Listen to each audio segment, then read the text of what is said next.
Trading in the zone के अध्याय दूसरे में आप लोगों का स्वागत है। अध्याय 2 ट्रेडिंग के प्रलोभन और खतरे। जनवरी 1994 को मैं शिकागो में फ्यूचर मैगजीन द्वारा आयोजित एक ट्रेडिंग सम्मेलन में व्याख्यान दे रहा था। दोपहर के भोजन के दौरान मैं ट्रेडिंग पर पुस्तकें प्रकाशित करने वाले एक बड़े प्रकाशन के संपादक के पास बैठा था। हम इस पर चर्चा कर रहे थे कि ट्रेडिंग में सफल होने वालों की संख्या इतनी कम क्यों है, जबकि इनमें वे लोग भी हैं जो अन्य कार्यों में काफ़ी सफल रहे हैं। एक बिंदु पर संपादक महोदय ने मुझसे कहा कि इस परिस्थिति का संभवतः एक स्पष्टीकरण यह भी है कि लोग गलत कारणों से ट्रेडिंग में हैं। आकर्षण। मैंने क्षण पर रुककर इस पर विचार किया। मैं मानता हूं कि लोग जिन अनेक कारणों से ट्रेड के लिए प्रोत्साहित होते हैं, उनमें कुछ करना, सुखानुभूति, नायक बनने की इच्छा, विजेता के रूप में दूसरों का ध्यान आकर्षित करना या सौदे की विफलता से उत्पन्न आत्मकरुणा होती है। यह ऐसी समस्या उत्पन्न कर देते हैं जो आखिरकार ट्रेडर के प्रदर्शन और समग्र सफलता को नुकसान पहुंचाती है। लेकिन ट्रेडिंग का आधारभूत वास्तविक आकर्षण कहीं अधिक बुनियादी और सार्वभौम है। ट्रेडिंग ऐसी क्रिया है जिसमें व्यक्ति को रचनात्मक अभिव्यक्ति की असीमित आज़ादी मिलती है, ऐसी अभिव्यक्ति की आज़ादी जिससे हम में से ज़्यादातर लोग जीवन भर वंचित रहे हैं। निश्चित ही संपादक महोदय ने मुझे इसे और स्पष्ट करने को कहा। मैंने कहा कि ट्रेडिंग वातावरण में लगभग सारे नियम हम खुद बनाते हैं। इसका मतलब है कि हमारे अपने को अभिव्यक्त करने पर बहुत कम बाधाएं या सीमाएं होती हैं। निश्चित ही कुछ औपचारिकताएं मौजूद हैं, जैसे फ्लोर ट्रेडर बनने के लिए एक्सचेंज की सदस्यता लेना, या यदि आप द फ्लोर ट्रेडर हैं तो ब्रोकरेज अकाउंट खोलने के लिए न्यूनतम वित्तीय आवश्यकताओं को पूरा करना। लेकिन इसके बाद जब आप ट्रेडिंग शुरू करने की स्थिति में आते हैं, तब आप इसे करने के लिए लगभग अनंत संभावनाएं मौजूद होती हैं। मैंने उन्हें इस सम्मेलन से एक उदाहरण दिया जिसमें मैंने कुछ वर्ष पहले सम्मिलित हुआ था। किसी ने हिसाब लगाया था कि यदि आप बॉन्ड, फ्यूचर, बॉन्ड, ऑप्शन और कैश बॉन्ड मार्केट को जोड़ें तो इससे आपको 8 बिलियन से भी अधिक संभावित संयोजनाएं मिल जाएंगे। अब इसमें आपने आपको मौजूद बाजार के अध्ययन पर आधारित समय विचारों को भी जोड़ दे तो इससे ट्रेड करने के लगभग अनंत तरीके मिल जाएंगे। संपादक महोदय क्षण भर मौन रहे और फिर पूछा, लेकिन इतना अबाधित वातावरण होने के बाद भी इसके परिणामों में लगातार विफलता क्यों होती है? मैंने जवाब दिया, क्योंकि इन मौजूदा अवसरों की असीमित आज़ादी मिश्रित अनंत संभावनाओं का लाभ लेने के लिए व्यक्ति के समक्ष विशिष्ट और कार्यात्मक मानसिक चुनौतियां होती हैं। ऐसी चुनौतियां जिनसे निपटने की क्षमता और इनके प्रति तात्विक जागरूकता केवल कुछ ही लोगों में होती है, और लोग किसी चीज़ को तब तक काबू नहीं कर सकते जब तक वे उसे समस्या के रूप में पहचान नहीं लेते। आज़ादी अच्छी चीज़ है, हम सब स्वाभाविक रूप से इसके इच्छुक हैं, इसके लिए प्रयास करते हैं, इसकी अभिलाषा रखते हैं, लेकिन इसका यह मतलब नहीं कि हमारे पास वो मानसिक संसाधन मौजूद हैं जिनसे हम इस वातावरण में प्रभावी ढंग से कार्य कर सकें, जहाँ बहुत कम सीमाएं हैं और जहाँ हमें अपने आप को बड़े नुकसान पहुँचाने की संभावनाएँ भी मौजूद हों। लगभग हर व्यक्ति को कुछ मानसिक सामंजस्य बनाने होते हैं, भले ही वो किसी भी शैक्षणिक पृष्ठभूमि, बुद्धिमत्ता के लोग हों या अन्य कार्यों में चाहे जितने सफल रहे हों। मैं यहाँ जिस सामंजस्य की बात कर रहा हूँ वह ऐसा आंतरिक मानसिक ढांचा बनाने से संबंधित है जो ट्रेडर को कुछ भी करने की आज़ादी और इस आज़ादी के सीधे परिणाम स्वरूप होने वाले वित्तीय और मानसिक नुकसान की संभावनाओं के बीच श्रेष्ठ संतुलन बनाने की सुविधा देते हैं। मानसिक ढांचा बनाना अपने आप में कठिन है, खासकर तब जब आपका अपनी मौजूदा धारणाओं के साथ संघर्ष जारी हो। लेकिन हम में से जो भी लोग ट्रेडर बनना चाहते हैं, उनके लिए समुचित ढांचा बनाने के पीछे कठिनाई का कारण अनिवार्य रूप से संचित कर्मों का वह मानसिक प्रतिरोध है जो हमारे जीवन की शुरुआत के साथ ही विकसित होने लगा था। हम सबका जन्म किसी खास तरह के सामाजिक वातावरण में होता है। सामाजिक वातावरण या समाज, भले ही वो परिवार, शहर, राज्य या देश कुछ भी हो, उसका ढांचे की संरचना पर प्रभाव होता है। सामाजिक ढांचों नियमों, प्रतिबंधों, सीमाओं और तय धारणाओं से बनता है, जो एक ऐसा व्यवहार कोड बन जाता है जो व्यक्ति के अपने सामाजिक ढांचे में अभिव्यक्ति के तरीकों को सीमित करता है। इसके अलावा सामाजिक ढांचे की ज़्यादातर सीमाएं हमारे जन्म से पहले स्थापित हो चुकी थी। दूसरे शब्दों में, हम में से किसी भी यहाँ आने से पहले या हमारी व्यक्ति अभिव्यक्ति को शासित करने वाले ज़्यादातर सामाजिक ढांचे निर्मित व मजबूत हो चुके थे। सामाजिक ढांचों की ज़रूरत और व्यक्ति की आत्म अभिव्यक्ति आवश्यकताओं के बीच संघर्ष का समझना आसान है। ट्रेडिंग की कला में माहिर बनने की इच्छुक हर व्यक्ति को इस बुनियादी संघर्ष से गुजरना ही पड़ता है। मैं चाहता हूं कि आप खुद से सवाल करें कि वो कौन सी खासियत है व्यक्तिगत अभिव्यक्ति का एक रूप है जो इस ग्रह पर जन्म लेने वाले हर बच्चे में होती है, फिर भले ही वो बच्चा किसी भी स्थान, संस्कृति या सामाजिक स्थिति में जन्मा हो। इसका जवाब है जिज्ञासा। हर बच्चा जिज्ञासु होता है, हर बच्चा सीखने की इच्छुक है। उन्हें सीखने वाली छोटी मशीनें भी कह सकते हैं। जरा जिज्ञासा के स्वभाव पर विचार करें। अपने सबसे बुनियादी स्तर पर यह एक ताकत है। यह मूलतः एक अंतर्निर्देशित ताकत है। इसका मतलब यह है कि किसी भी बच्चे को कुछ सीखने के लिए प्रेरित करने की कोई आवश्यकता नहीं। उन्हें इन पर छोड़ दें। बच्चे स्वाभाविक रूप से अपने आसपास की चीज़ों से सीखते हैं, बल्कि लगता है कि इस अंतर्निर्देशित ताकत का कोई अपना एजेंडा भी है। दूसरे शब्दों में, हालांकि सभी बच्चे जिज्ञासु होते हैं, लेकिन सभी बच्चों में एक जैसी चीज़ों को लेकर स्वाभाविक जिज्ञासा नहीं होती। हम सबके भीतर कुछ ऐसा ही है।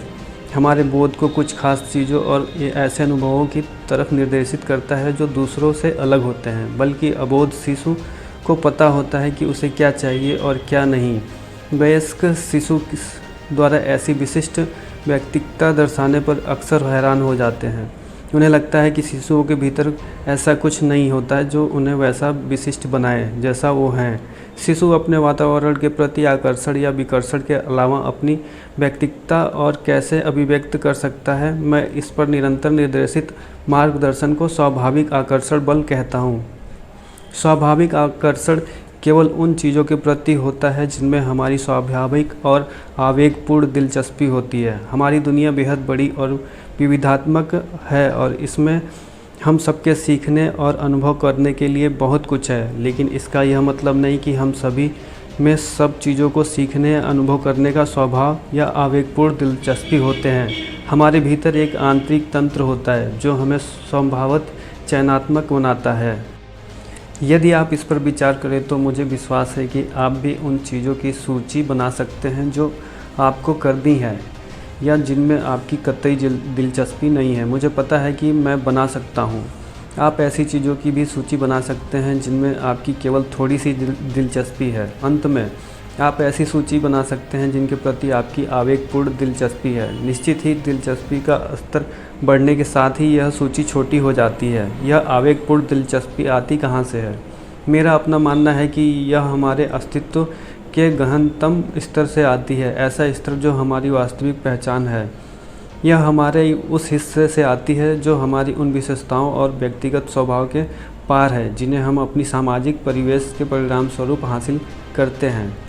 खतरे, यह हमारे अस्तित्व का गहनतम स्तर है जहाँ टकराव की संभावनाएं मौजूद रहती हैं। हमारा जन्म जिस सामाजिक ढांचे में हुआ है वो आंतरिक निर्देशन की आवश्यकताओं और दिलचस्पी के प्रति संवेदनशील होता है और नहीं भी हो सकता है। उदाहरण के लिए, मान लीजिए आपका जन्म अत्यंत स्पर्धात्मक खिलाड़ियों के परिवार में हुआ है, लेकिन आपकी आवेगपूर्ण दिलचस्पी शास्त्रीय संगीत की या कला में आपके भीतर स्वाभाविक खेल क्षमता होना संभव है, लेकिन आपकी खेलों में भाग लेने में कोई रुचि नहीं है। क्या यहाँ किसी टकराव की संभावना है?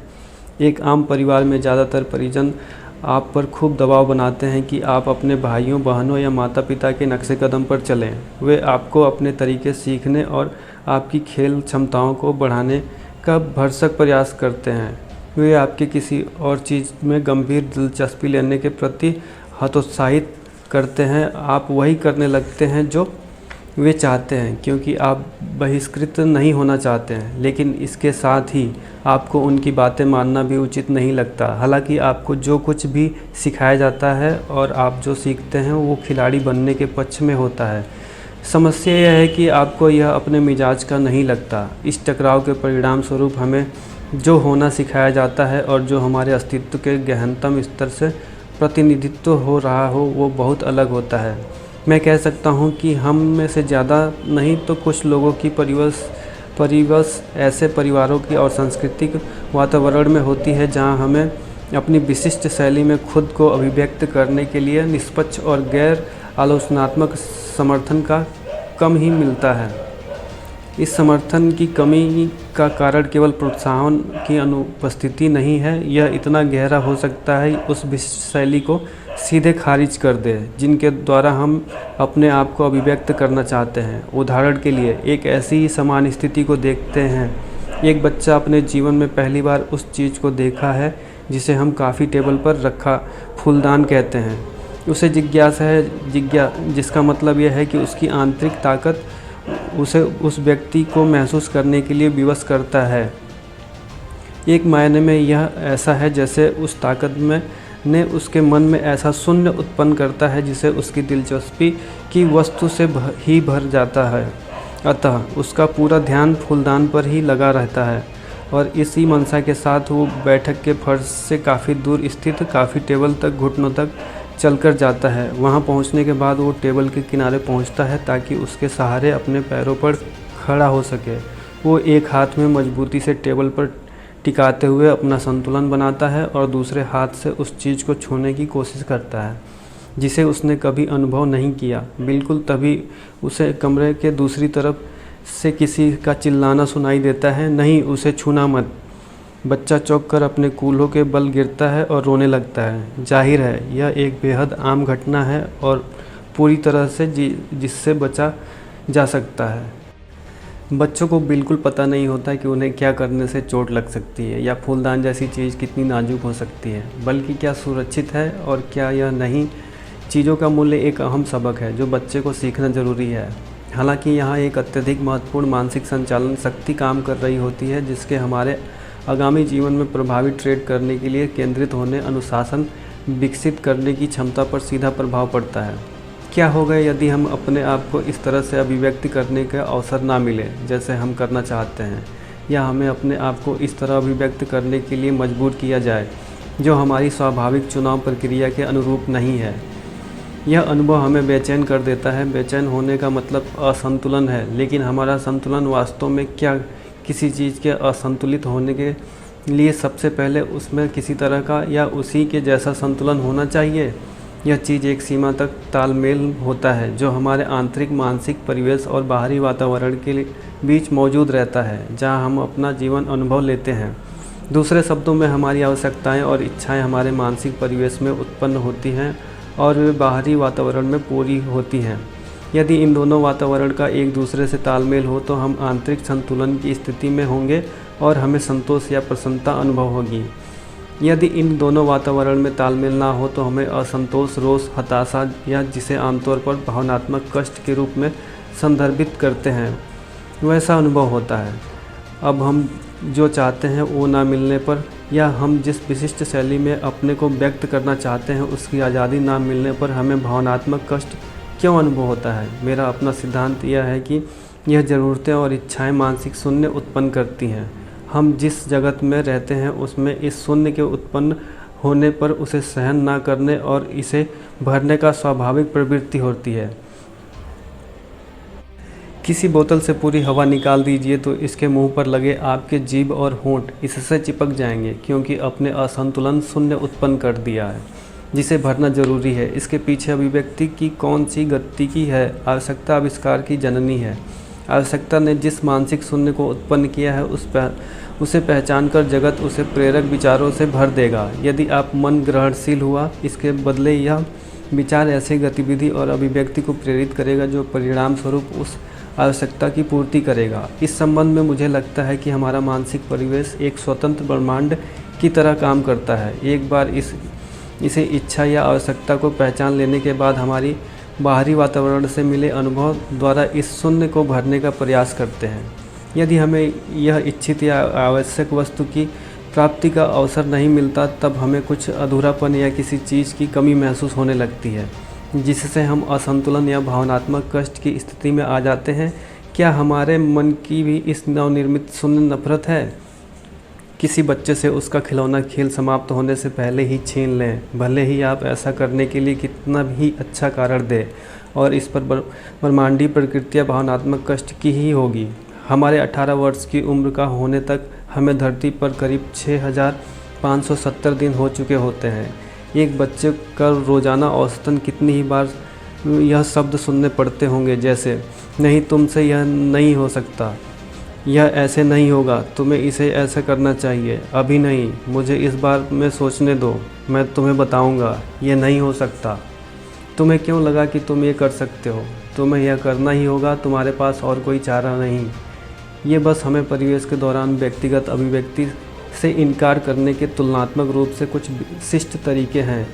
यदि हम दिन में या एक दो बार भी ऐसे वाक्य सुनते हैं तो हमारे वयस्क होने तक इसकी संख्या कई हजार तक पहुंच जाएगी।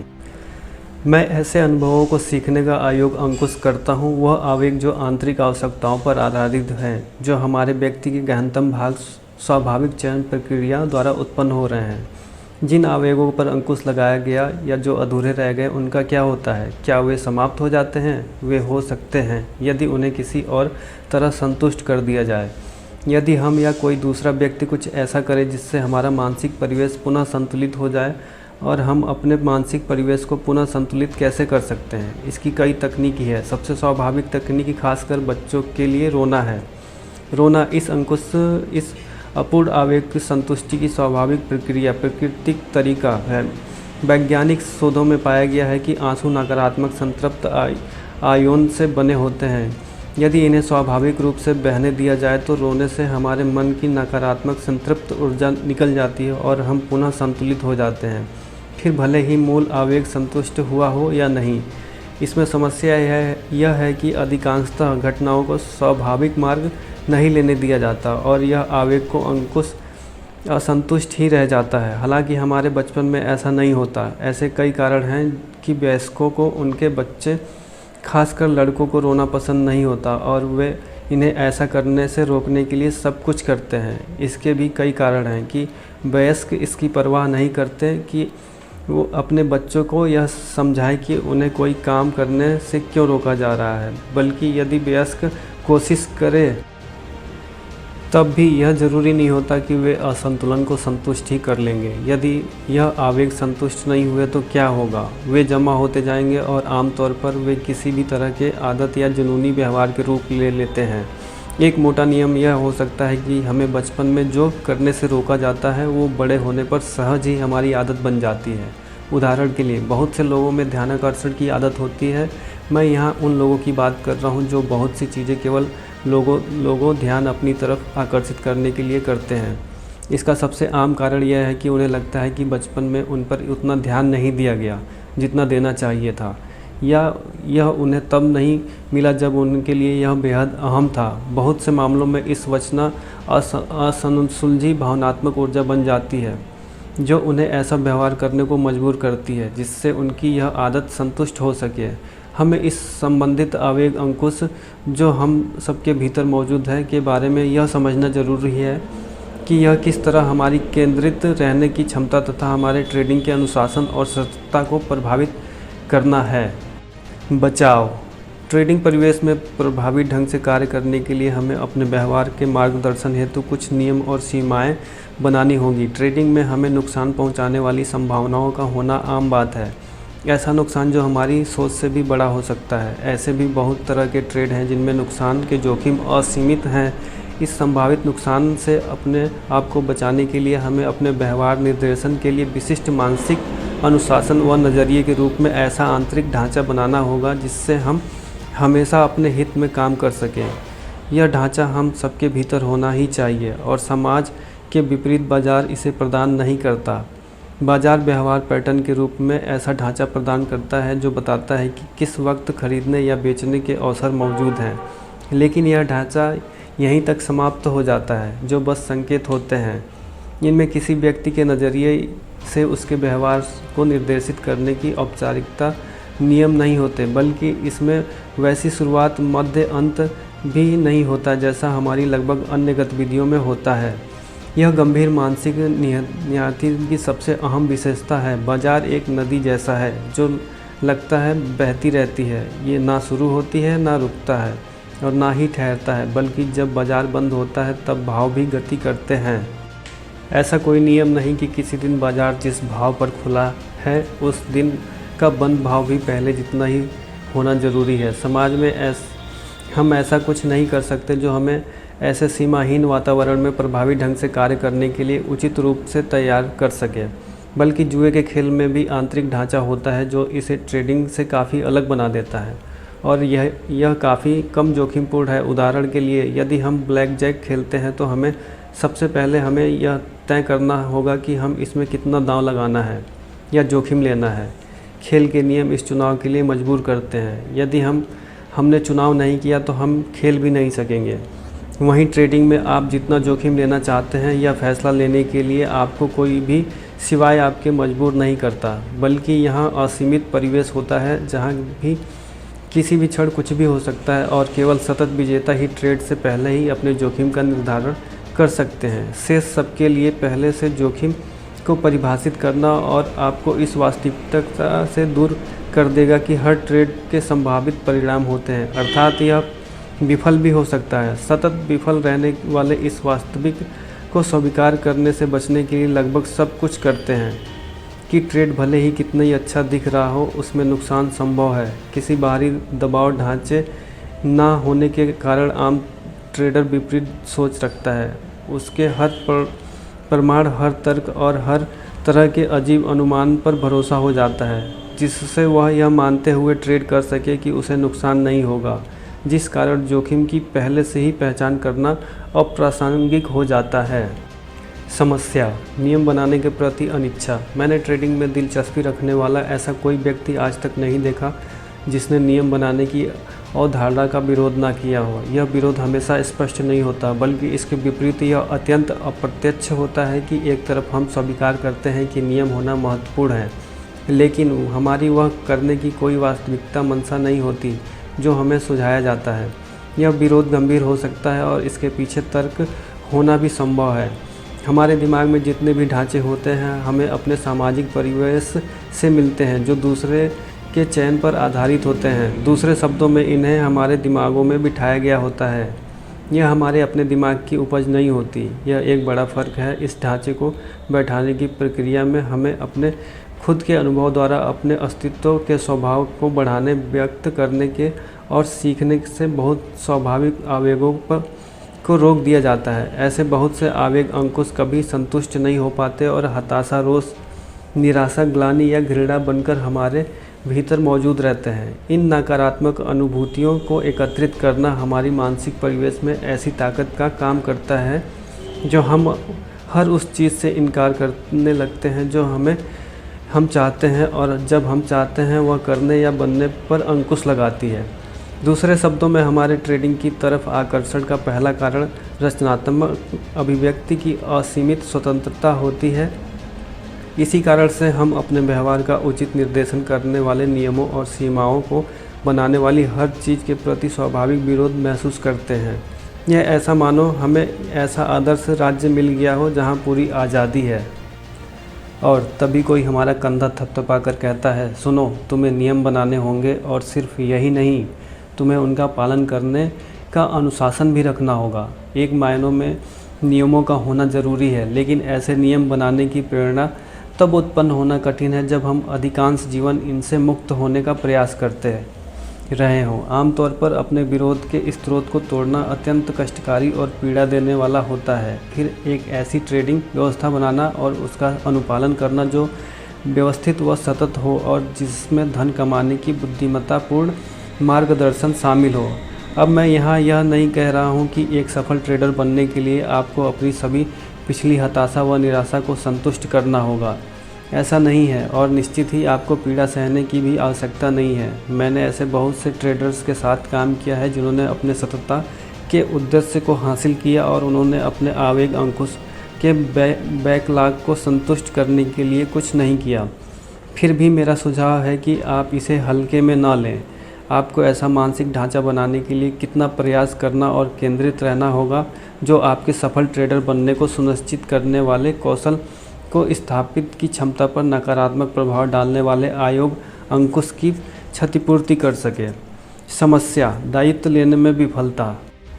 ट्रेडिंग को तुरंत परिणाम देने वाले विशुद्ध व भारमुक्त व्यक्तिगत विकल्प के रूप में परिभाषित किया जा सकता है। याद रखिए, जब तक हम शुरू करने का फैसला नहीं ले लेते कुछ नहीं हो। यह तब तक जारी रहेगा जब तक हम चाहेंगे और यह तब तक समाप्त नहीं होगा जब तक हम रुकने का फैसला नहीं ले लेते। यह सभी शुरुआत, मध्य और समापन हमारे उपलब्ध जानकारियों की व्याख्या और हम अपनी इन व्याख्याओं पर क्या कदम उठाते हैं इनका परिणाम होगा। अब हम यहाँ विकल्प चुनने की आज़ादी चाहेंगे, लेकिन इसका यह मतलब नहीं है कि हम परिणाम के दायित्व को स्वीकार करने की इच्छुक व तैयार हैं। जो ट्रेडर अपनी व्याख्याओं और कार्यों के परिणामों की जिम्मेदारी लेने के लिए तैयार नहीं, वे अपने को दुविधा में पाएंगे। व्यक्ति ऐसा काम कैसे कर सकता है जहां उसे विकल्प चुनने की आज़ादी तो हो, लेकिन यदि उसके चुने विकल्पों के परिणाम उम्मीद के मुताबिक न आए, तो उसकी पसंद के ना हो तो वह उनका दायित्व नहीं लेगा। ट्रेडिंग की कठोर वास्तविकता यही है कि यदि आप सततता हासिल करना चाहते हैं तो आपको यह मानकर शुरुआत करनी होगी कि परिणाम चाहे जैसे आएँ, उनका पूरा दायित्व आप पर ही होगी। ट्रेडर्स बनने का फैसला करने से पहले कुछ लोगों मंथ इस स्तर पर दायित्व बोध की इच्छा होती है कि दायित्व से बचने का तरीका यह है कि ऐसी ट्रेडिंग शैली को अपनाया जाए जिससे सभी प्रतिबद्धताएं व उद्देश्य अक्रमिक हों। मैं अक्रमिक ट्रेडिंग को ट्रेड करने की खराब योजना का अनियोजित ट्रेड के रूप में परिभाषित करता हूं। यह अव्यवस्थित पद्धति है जिसमें अनगिनत बाजार वेरिएबल्स पर विचार किया जाता है, जिस कारण आपको यह पता नहीं चलता कि नियमित आधार पर कौन सी चीज़ काम कर रही है और कौन सी नहीं। अक्रमिकताएं ऐसी गैर ढांचागत आज़ादी है जिसमें कोई दायित्व नहीं। जब हम अनगिनत वेरिएबल्स के साथ बिना सुपरिभाषित योजना के ट्रेड करते हैं, अपने मानसिक परिणाम देने वाले ट्रेड का श्रेय लेना बहुत आसान होता है, क्योंकि उसमें कोई पद्धति मौजूद रहती है। इसके साथ ही उन सौदों के दायित्व से बचना भी उतना ही आसान होता है जिसमें हमारा मन माफिक परिणाम नहीं आया, क्योंकि हमेशा कोई वेरिएबल्स हमारी नज़र से बच ही जाता है, जिस कारण हम पहले ही सही अनुमान लगा सकें। यदि बाजार का व्यवहार समुचित अक्रमिक है तो यहाँ सततता हासिल करना असंभव नहीं तो कठिन अवश्य है। यदि सतत होना संभव होगा तो हमें इसका दायित्व लेने नहीं लेगा होगा। इस तर्क में परेशानी यह है कि बाजार के साथ हमारा प्रत्यक्ष अनुभव हमें बिल्कुल उलट बात बताता है। एक ही तरह के व्यवहार पैटर्न बार बार सामने आते हैं, भले ही इनमें से हर एक पैटर्न परिणाम अक्रमिक हो, लेकिन पैटर्न श्रृंखला के परिणाम सतत आंकड़ों के अनुसार विश्वसनीय रहते हैं। यह विरोधाभासी लगता है, लेकिन इसे एक अनुशासित, व्यवस्थित और सतत पद्धति द्वारा आसानी से सुलझाया जा सकता है। ट्रेडिंग की प्रकृति में कुछ ऐसा है जो इसे दायित्व से बचने में आसान बनाता है, जो अक्रमिक ट्रेडिंग ढांचा बनाने के पक्ष में होता है। और यही तथ्य है कि हर एक ट्रेड में विजेता और बड़ा विजेता बनने की संभावना होती है।